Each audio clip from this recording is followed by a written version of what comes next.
Céu e Inferno, capítulo 8, Os Anjos. Título: Os Anjos segundo a Igreja. Todas as religiões têm tido anjos sob vários nomes, isto é, seres superiores à humanidade, intermediários entre Deus e os homens. Negando toda a existência espiritual fora da vida orgânica, o materialismo naturalmente classificou os anjos entre as ficções e alegorias. A crença nos anjos é parte essencial dos dogmas da Igreja, que assim os define. E aqui vai uma definição que Kardec coloca, extraída de um resumo da pastoral do Monsenhor Gosset, que é a seguinte: acreditamos firmemente, diz um concílio geral e ecumênico, que só há um Deus verdadeiro, eterno e infinito, que no começo dos tempos tirou conjuntamente do nada as duas criaturas, espiritual e corpórea, angélica e mundana, tendo formado depois como elo entre as duas a natureza humana, composta de corpo e espírito.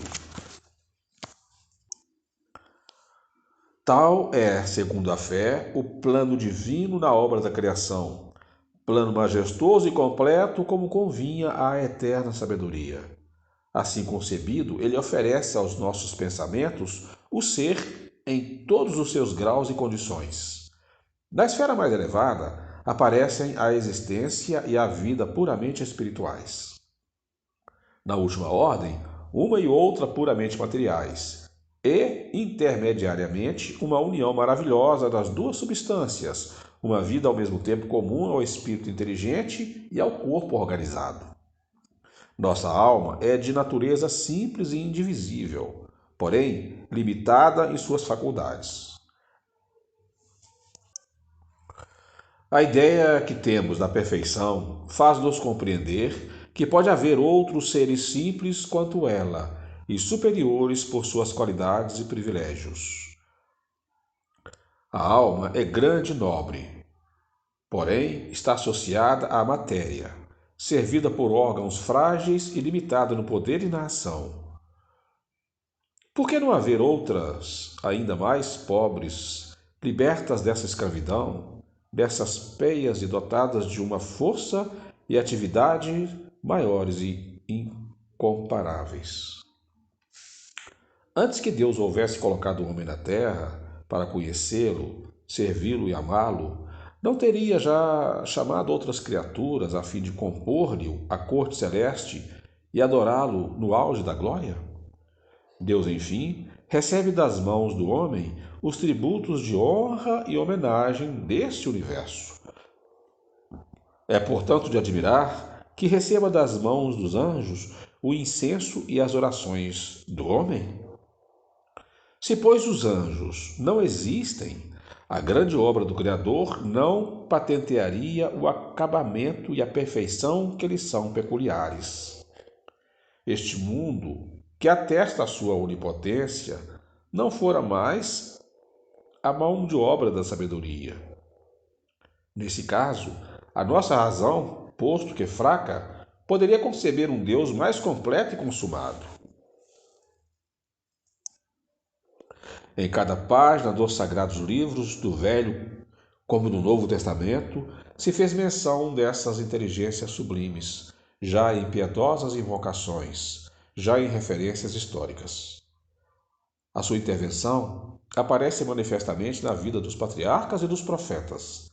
Serve-se Deus de tal ministério, ora para transmitir a sua vontade, ora para anunciar futuros acontecimentos. E os anjos são também quase sempre órgãos de uma justiça e misericórdia. A sua presença ressalta das circunstâncias que acompanham o nascimento, a vida e a paixão do Salvador. A sua lembrança é inseparável da dos grandes homens, como dos fatos mais grandiosos da antiguidade religiosa. A crença nos anjos existe no seio mesmo do politeísmo e nas fábulas da mitologia. Porque essa crença é tão universal e antiga quanto o mundo. O culto que os pagãos prestavam aos bons e maus gênios não era mais que falsa aplicação da verdade, um resto degenerado do primitivo dogma. As palavras do Santo Concílio de Latrão contêm fundamental distinção entre os anjos e os homens. Ensinam-nos que os primeiros são puros espíritos, enquanto que os segundos se compõem de um corpo e de uma alma, isto é, que a natureza angélica subsiste por si mesma, não só sem mistura, como dissociada da matéria. Por mais vaporosa e sutil que se suponha, ao passo que a nossa alma, igualmente espiritual, associa-se ao corpo de modo a formar com ele uma pessoa, sendo tal e essencialmente o seu destino.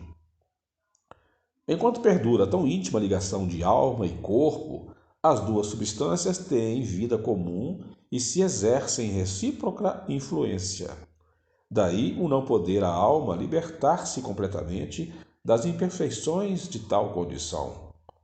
As ideias chegam-lhe pelos sentidos, na comparação dos objetos externos e sempre debaixo de imagem mais ou menos aparentes. Eis porque a alma não pode contemplar-se a si mesma, nem conceber Deus e os anjos sem atribuir-lhes forma visível e palpável.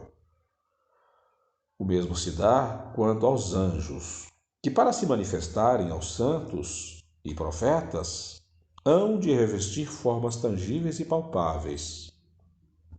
Essas formas, no entanto, não passavam de corpos aéreos, que faziam mover-se e identificar-se com eles, ou de atributos simbólicos de acordo com a missão a seu cargo.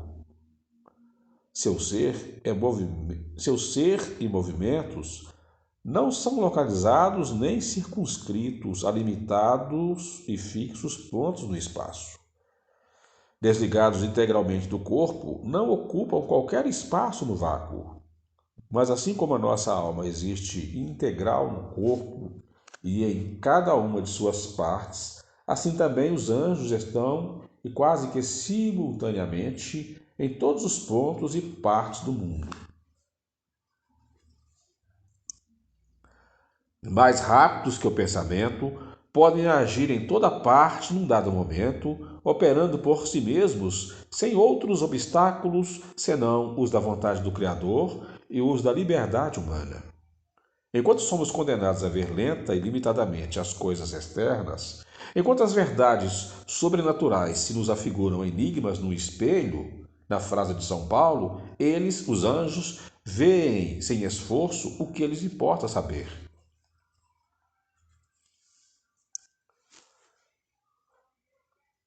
E estão sempre em relação imediata com o objeto de seus pensamentos. Os seus conhecimentos são resultante não da indução e do raciocínio, mas dessa intuição clara e profunda que abrange de uma só vez o gênero e as espécies deles derivadas, os princípios e as consequências que deles decorrem. A distância das épocas, a diferença de lugares, como a multiplicidade de objetos, confusão alguma podem produzir em seus espíritos. Infinita a essência divina, é incompreensível, tem mistérios e profundezas que se não podem penetrar. Mas em lhes serem defesos os desígnios particulares da providência, ela nos desvenda quando, em certas circunstâncias, são encarregados de os anunciarem aos homens. As comunicações de Deus com os anjos e destes entre si não se fazem como entre nós por meio de sons articulados e de sinais sensíveis. As puras inteligências não têm necessidade nem de olhos para ver, nem de ouvidos para ouvir, tampouco possuem órgãos vocais para manifestar seus pensamentos. Este instrumento usual de nossas relações é-lhes desnecessário, pois comunicam seus sentimentos de modo só a eles peculiar, isto é, todo espiritual. Basta-lhes querer para se compreenderem. Unicamente Deus conhece o número dos anjos. Este número não é, sem dúvida, infinito, nem pudera sê-lo. Porém, segundo os autores sagrados e os santos doutores, é assaz considerável, verdadeiramente prodigioso.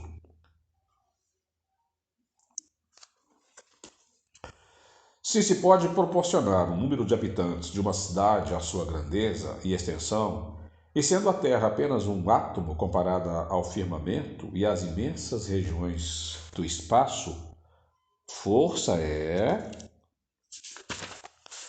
ou concluir que o número dos habitantes do ar e do céu é muito superior ao dos homens. E se a majestade dos reis se ostenta pelo brilhantismo e número dos vassalos, dos oficiais e dos súditos, que haverá de mais próprio a dar-nos ideia da majestade do Rei dos Reis, de que essa multidão inumerável de anjos que povoam céu e terra, mar e abismos, a dignidade dos que permanecem continuamente prostrado ou de pé ante seu trono. Os padres da igreja e os teólogos ensinam geralmente que os anjos se dividem em 3 grandes hierarquias ou principados, e cada hierarquia em 3 companhias ou coros. O da primeira e mais alta hierarquia designam-se conformemente às funções que exercem no céu. Os serafins são assim designados por serem como que abrasados perante Deus pelos ardores da caridade. Outros, os querubins, por isso que refletem luminosidade e divina sabedoria. E, finalmente, tronos, os que proclamam a grandeza do Criador, cujo brilho fazem resplandecer. Os anjos da segunda hierarquia recebem nomes concetâneos com as operações que se lhes atribuem no governo geral do universo, e são as dominações que determinam os anjos de classe inferiores, suas missões e deveres, as virtudes que promovem os prodígios reclamados pelos grandes interesses da Igreja e do gênero humano, e as potências que protegem por sua força e vigilância as leis que regem o mundo físico e moral. Os da terceira hierarquia têm por missão a direção da sociedade e das pessoas, e são os principados, encarregados de reinos, províncias e dioceses. Os arcanjos, que transmitem as mensagens de alta importância, e os anjos de guarda, que acompanham as criaturas a fim de velarem pela sua segurança e santificação. Agora aqui vem a refutação, título Refutação, porque tudo isso que foi colocado aqui são teorias da Igreja. Refutação. O princípio geral resultante dessa doutrina é que os anjos são seres puramente espirituais, anteriores e superiores à humanidade, criaturas privilegiadas e voltadas à felicidade suprema e eterna, desde a sua formação, dotada por sua própria natureza de todas as virtudes e conhecimentos, nada tendo feito, aliás, para adquiri-lo. Então, por assim dizer, no primeiro plano da criação, contrastando com o último, onde a vida é puramente material, entre os dois, medianamente, existe a humanidade, isto é, as almas, seres inferiores aos anjos e ligados ao corpo material. De tal sistema decorrem várias dificuldades capitais. Em primeiro lugar, que vida é essa puramente material? Será a da matéria bruta? Mas a matéria bruta é inanimada e não tem vida por si mesma. Acaso referir-se aos animais e às plantas? Neste suposto, seria uma quarta ordem da criação, pois não se pode negar que no animal inteligente algo há de mais que numa planta, e nesta que numa simples pedra. Quanto à alma humana, que estabelece a transição, essa fica diretamente unida a um corpo, matéria bruta, aliás, porque sem alma o corpo tem tanta vida como qualquer bloco de terra. Evidentemente, esta divisão é obscura e não se compadece com a observação. Assemelha-se à teoria dos 4 elementos, anuladas pelos progressos da ciência. Admitamos, entretanto, estes 3 termos, a criatura espiritual, a criatura humana e a corpórea. Pois que tal é, dizem, o plano divino, majestoso e completo, como convém à eterna sabedoria. Notemos antes de tudo que não há ligação alguma necessária entre esses três termos, e que são três criações distintas e formadas sucessivamente, ao passo que em a natureza tudo se encadeia, mostrando-nos uma lei de unidade admirável, cujos elementos não passando de transformações entre si, têm, contudo, seus laços de união.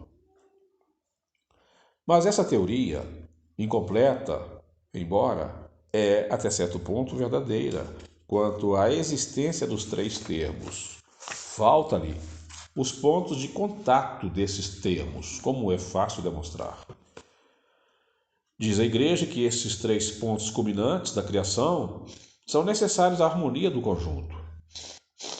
Desde que lhe falte um só que seja, a obra incompleta não mais se compadece com a sabedoria eterna. Entretanto, um dos dogmas fundamentais diz que a terra, os animais, as plantas, o sol e as estrelas, e até a luz foram criados do nada, há 6.000 anos. Antes dessa época, não havia, portanto, criatura humana nem corpórea. O que importa dizer que no decurso da eternidade a obra divina jazia imperfeita. É artigo de fé capital a criação do universo há 6.000 anos. Tanto que há pouco ainda era a ciência anatematizada por destruir a cronologia bíblica, provando maior ancianidade da terra e de seus habitantes. Apesar disso, o Concílio de Latrão, concílio ecumênico, que faz lei em matéria ortodoxa, diz: acreditamos firmemente num Deus único e verdadeiro, eterno e infinito, que no começo dos tempos tirou conjuntamente do nada as duas criaturas, espiritual e corporal. Por começo dos tempos, só podemos inferir a eternidade transcorrida, visto ser o tempo infinito como o espaço, sem começo nem fim. Esta expressão, começo dos tempos, é antes uma figura que implica a ideia de uma anterioridade ilimitada. O Concílio de Latrão acredita, pois, firmemente que as criaturas espirituais como as corpóreas foram simultaneamente formadas e tiradas em conjunto do nada, numa época indeterminada no passado. A que fica reduzido então o texto bíblico, que data a criação de 6.000 anos dos nossos anos. E ainda que ele se admita seja tal o começo do universo visível, esse não é seguramente o começo dos tempos. Em qual crer? No concílio ou na Bíblia? O concílio formula, além disso, uma estranha proposição. Nossa alma, diz igualmente espiritual, é associada ao corpo de maneira a não formar com ele mais que uma pessoa, e tal é essencialmente o seu destino. Ora, se o destino essencial da alma é estar unida ao corpo, esta união constitui o estado normal, o desígnio, o fim, por isso que é o seu destino. Entretanto, a alma é imortal e o corpo não. A união daquela com este só se realiza uma vez, segundo a Igreja. E ainda que durasse um século, nada seria em relação à eternidade. E sendo apenas de algumas horas para muitos, que utilidade teria para a alma união tão efêmera? Mas que se prolongue essa união, tanto quanto se pode prolongar uma existência terrena, e ainda assim poder-se-á afirmar que o seu destino é estar essencialmente integrada?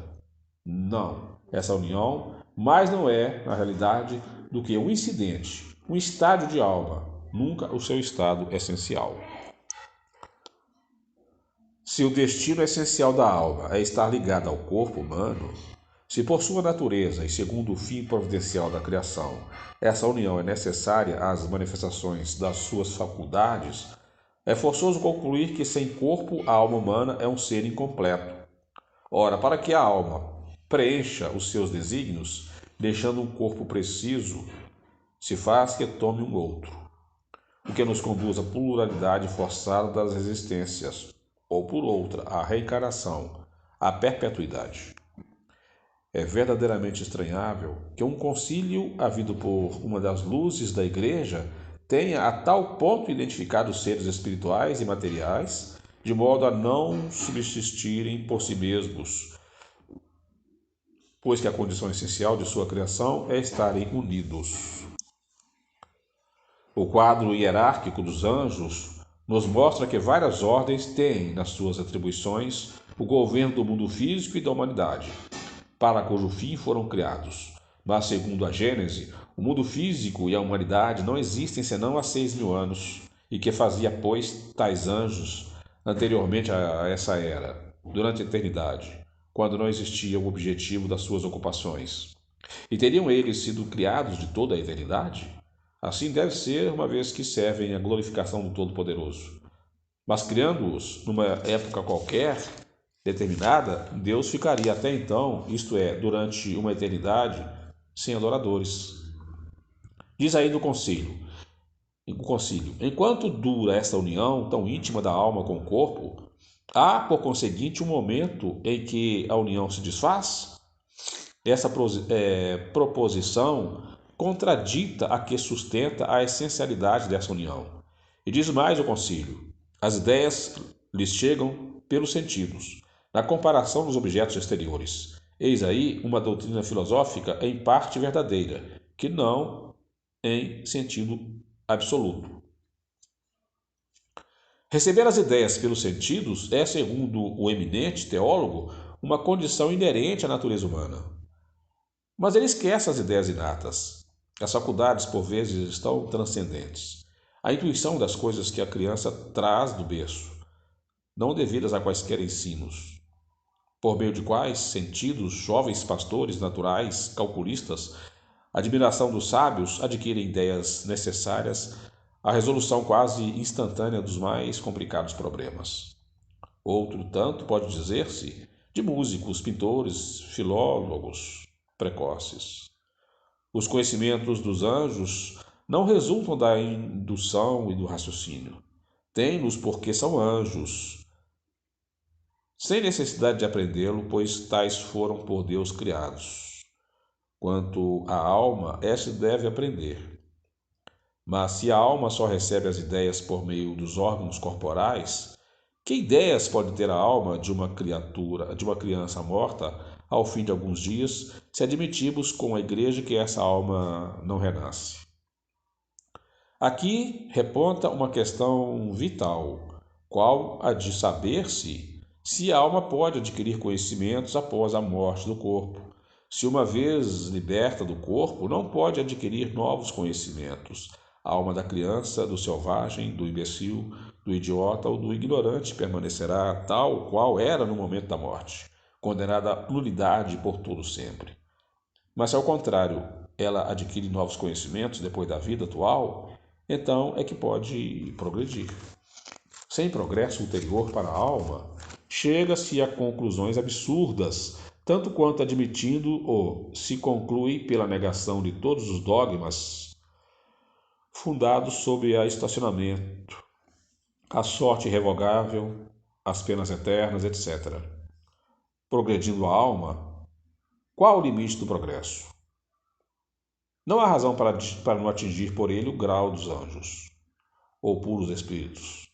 Ora, com tal possibilidade, não se justificaria a criação de seres especiais e privilegiados, isentos de qualquer labor, gozando incondicionalmente de eterna felicidade, ao passo que outros seres menos favorecidos só obtêm essa felicidade a troco de cruéis sofrimentos e rudes provas.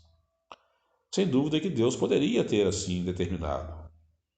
Mas, admitindo-lhe o infinito de perfeição, sem a qual não fora Deus, é força admitir que coisa alguma criaria inutilmente, desmentindo a sua justiça e bondade soberanas. E se a majestade dos reis ostenta o seu brilhantismo pelo número de vassalos, oficiais e súditos, que haverá de mais próprio a dar-nos ideia da majestade do rei e dos reis do que essa inumerável multidão de anjos que povoam o céu e terra, mar e abismos, a dignidade dos que permanecem continuamente prostrados ou de pé ante seu trono? E não será rebaixar a divindade, confrontá-la com o Fausto dos soberanos da terra? Essa ideia, inculcada no espírito das massas ignorantes, falseia a opinião de sua verdadeira grandeza. Sempre Deus reduzido às mesquinharias ou às mesquinhas proporções da humanidade.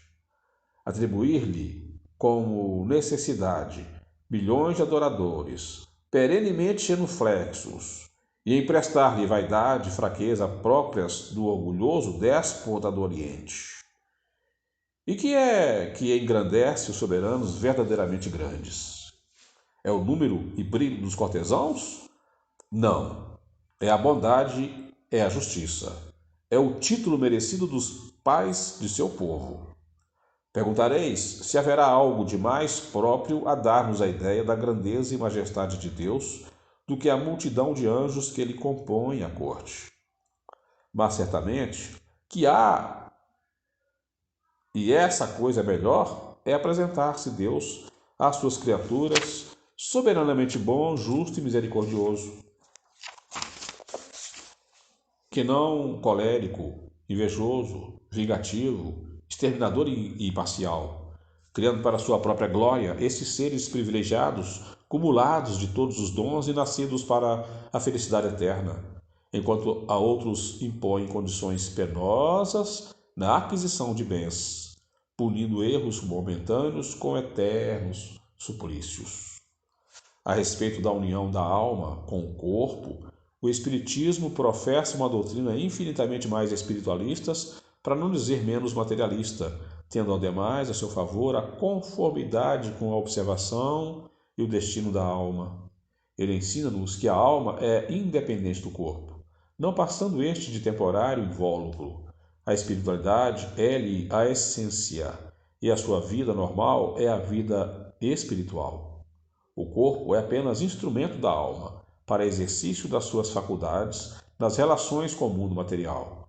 Separada desse corpo, goza dessas faculdades mais livre e altamente.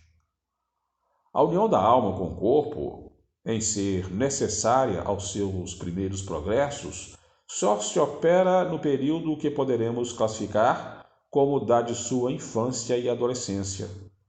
Atingido, porém, que seja um certo grau de perfeição e desmaterialização, essa união é prescindível o progresso. Faz-se na sua vida de espírito. Demais, por numerosas que sejam as existências corpóreas, elas são limitadas à existência do corpo, e a sua soma total não compreende, em todos os casos, senão uma parte imperceptível da vida espiritual, que é ilimitada. Título: Os Anjos segundo o Espiritismo. Que haja seres dotados de toda a qualidade atribuída aos anjos. Isso não resta dúvida. A revelação espírita, nesse ponto, confirma a crença de todos os povos, fazendo-nos conhecer ao mesmo tempo a origem, a natureza de tais seres. As almas ou espíritos são criados simples e ignorantes, ou seja, sem conhecimento, nem consequência do bem e nem consequência do mal, porém aptos para adquirir o que lhes falta. O trabalho é o meio de aquisição e o fim, que é a perfeição, e para todos o mesmo. Consegue-no mais ou menos prontamente em virtude do livre-arbítrio e na razão direta de seus esforços. Todos têm os mesmos degraus a franquear, o mesmo trabalho a concluir. Deus não aquinhou a pelhor a uns do que a outros, porquanto é justo, e visto serem todos seus filhos, não tem predileções. Ele lhes diz: eis a lei que deve construir a vossa norma de conduta. Ela só pode levar-vos ao fim. Tudo que lhe for conforme é o bem. Tudo que lhe for contrário é o mal. Tendes inteira liberdade de observar ou infringir esta lei, e assim sereis os árbitros da vossa própria sorte. Conseguintemente, Deus não criou o mal. Todas as suas leis são para o bem. E foi o homem que criou esse mal. Divorciando-se dessas leis, se ele as observasse escrupulosamente, jamais se desviaria do bom caminho. Entretanto, a alma, qual criança, é inexperiente nas primeiras fases da existência, e daí o ser falível. Não lhe dá Deus essa experiência, mas dá-lhe meios de adquiri-la. Assim, um passo em falso na senda do mal é um atraso para a alma, que, sofrendo-lhe as consequências, aprende às suas custas o que importa evitar. Desse modo, pouco a pouco se desenvolve, aperfeiçoa e adianta na hierarquia espiritual, até ao estado de puro espírito ou anjo. Os anjos são, pois, as almas dos homens chegados ao grau de perfeição que a criatura comporta, fruindo em sua plenitude a prometida felicidade.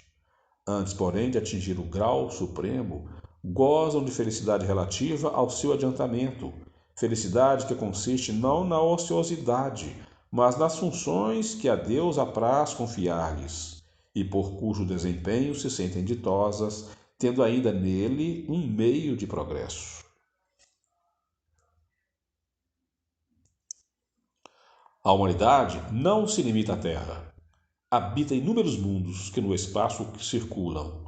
Já habitou os desaparecidos e habitará os que se formarem, tendo-a criado de toda a eternidade. Deus jamais cessa de criá-la. Muito antes que a Terra existisse, e por mais remota que a suponhamos, outros mundos havia nos quais espíritos encarnados percorreram as mesmas fases que ora percorrem, os de mais recente formação, atingindo seu fim antes mesmo que houvéramos saído das mãos do Criador. De toda a eternidade tem havido, pois, puros espíritos ou anjos, mas, como a sua existência humana se passou no infinito passado, eis que os supomos como se tivessem sido sempre anjos e de todos os tempos. Realiza-se assim a grande lei de unidade da criação. Deus nunca esteve inativo e sempre teve puros espíritos experimentados e esclarecidos para a transmissão de suas ordens e direção do universo, desde o governo dos mundos até os mais ínfimos detalhes. Tampouco teve Deus necessidade de criar seres privilegiados, isentos de obrigações. Todos, antigos e novos, adquiriram suas posições na luta e por mérito próprio. Todos, enfim, são filhos de suas obras. E, desse modo, completa-se com igualdade a soberana justiça do Criador.